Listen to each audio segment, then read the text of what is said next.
এই মাছটা অনেকে গন্ধ বলে খেতে চায় না, কিন্তু এত সুন্দর একটা টেস্টি রান্না করব যেটা কোনো গন্ধ থাকবে না, ভীষণ ভালো লাগবে। আর এটা পুকুরের মাছ, একেবারেই গন্ধ হয় না। আসুন দেখতে থাকুন, ভালো লাগবে আপনাদের। মাছগুলোর মধ্যে আমি প্রথমে লবণ মাখিয়ে নিচ্ছি, হলুদ দিয়ে দেব, দিয়ে দেবো সর্ষের তেল, তাহলে আর ফাটবে না। এরকমভাবে মাখালে আর ফাটবে না। প্রত্যেকটা রান্নার উপকরণ আলাদা আছে এবং প্রত্যেকটা রান্না কোন টাইমে কোনটা দিতে হবে, কোন টাইমে জলটাও দিতে হবে, যদি ঠিকঠাক দেওয়া যায় দেখবেন তরকারির কালার সুন্দর আসে। এবং ঠিক টাইমে যদি নামানো হয় বা ঠিক টাইমে যদি বা সেটা কষানো হয়, তাহলে কিন্তু সেই তরকারির স্বাদ, গন্ধ সব কিছু ঠিকঠাক আসবে। মানে রান্না এমন একটা জিনিস, সব ঠিকঠাক হলে তবেই শেষে রেজাল্টটা ভালো পাওয়া যাবে।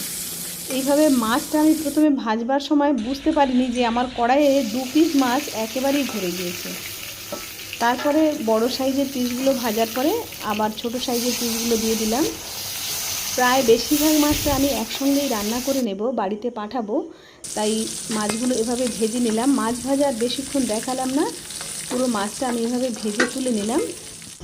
এবারে এই তেলের মধ্যে পেঁয়াজটা দিয়ে দেবো। আর পেঁয়াজের পরিমাণটা অনেকটাই বেশি, দেখতে পাচ্ছেন এখানে অনেক বেশি পরিমাণে পেঁয়াজ লাগবে।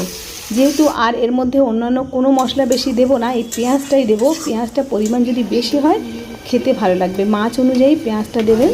তারপরে আদা রসুন একসঙ্গে দিয়ে দেবো। পেঁয়াজটা ভালো করে ভাজা হয়ে গেলে তারপরে আদা রসুনটা দেবেন।